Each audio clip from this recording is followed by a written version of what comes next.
जी अस्सलाम वालेकुम। जैसा कि आपके सामने ये बरसीम का चारा है, लेकिन आजकल इसके साथ कुछ मामला ऐसे हैं कि इसमें अब कीड़े पैदा हो रहे हैं, काफ़ी सुंडियां और कीड़े मकोड़े, जिसकी वजह से जो भी जानवर खा रहा है उसका जो हाजमा है वो ख़राब हो रहा है, जानवर जो है बीमार हो रहा है। तो उसके लिए बेहतरीन हल ये है कि हम लोग पहले अव्वल तो इसका कुतरा करके डालें अपने जानवरों को, क्योंकि इसके बरसीम के जो पाइप है ना, ये नालियाँ जो जिसके साथ जो इसका तना कह लें छोटा सा, उसमें हवा भरी हुई है। अगर तो हम जानवर को इसी तरह खिलाएंगे अपने जानवरों को, तो जानवर जब भी ये खाएगा सालम इसी तरह, तो एक तो उसको अफारा का जो है मामला तो वो बनेंगे। तो उसके लिए बेहतरीन हल यही है कि हम लोग इसको कुतरा करके डालें, और कुतरे में जो है ना हम लोग कोई भी किसी भी जिन्स का भूसा जो हमारे पास इजीली अवेलेबल हो, हम थोड़ा मकदार में वो भी शामिल कर दें, ताकि उससे जो हमारे अफारे के चांसेस हैं जो इंशाल्लाह इंशाल्लाह वो मज़ीद कम हो जाएंगे।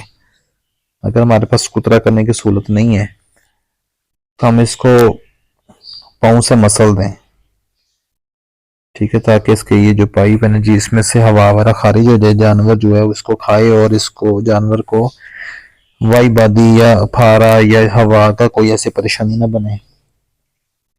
अब मामला ये बन रहा है कि जानवर जो है वो उसके मुंह से राह टपक रही है, और जैसे जैसे जानवर खा रहा है वैसे वैसे ना उसको परेशानी का सबब बन रहा है ये चारा।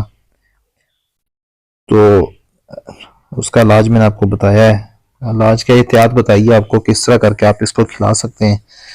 और अगर आपने खिला लिया और तब भी ये मामला बने हैं तो उसको ऐसे करें, इसको फूड पॉइजनिंग का नाम दे लें। तो उसको लिए आप ऐसे करें, जानवर को मीठा दूध करके, काफ़ी मीठा करके आप उसको वो पिलाएं, उसके सीने पे आप पानी की धार मारें पाइप से। और नंबर 3, आप इसको एट्रोस्टार के नाम से इंजेक्शन मार्केट में अवेलेबल है, वो लगाएं गर्दन में गोश्त में, या एट्रोपिन के नाम से। एट्रोपिन है तो आप उसको गर्दन में गोश्त में वजन के हिसाब से वो लगाएं एट्रोपिन, और साथ दूसरी तरफ गर्दन में गोश्त में एंटिल या एनविल या एवल, जो आपको इजीली अवेल हो जाए, ये आप लगाएंगे जी। इंशाल्लाह थोड़ी देर में आपका जानवर रिकवर हो जाएगा। तो इसके अलावा आप उसको कार्बोनेटेड मिक्सचर वजन के हिसाब से आप वो पिला सकते हैं।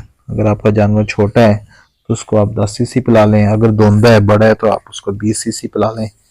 इंशाल्लाह जानवर अपनी रूटीन में वापस आ जाएगा, खाना पीना शुरू कर देगा। उम्मीद करता हूँ आपको वीडियो अच्छी लगी होगी। वीडियो अच्छी लगी तो उसको लाइक कर दें, शेयर कर दें, चैनल को सब्सक्राइब कर लें, साथ में बेल आइकन होगा उसको आप प्रेस कर दें। कोई बात पूछना चाहे तो आप कमेंट्स में पूछ सकते हैं। दुआओं की दरख्वास्त है, अपना और अपने जानवरों का ख्याल रखें। जज़ाकुमुल्लाह खैर।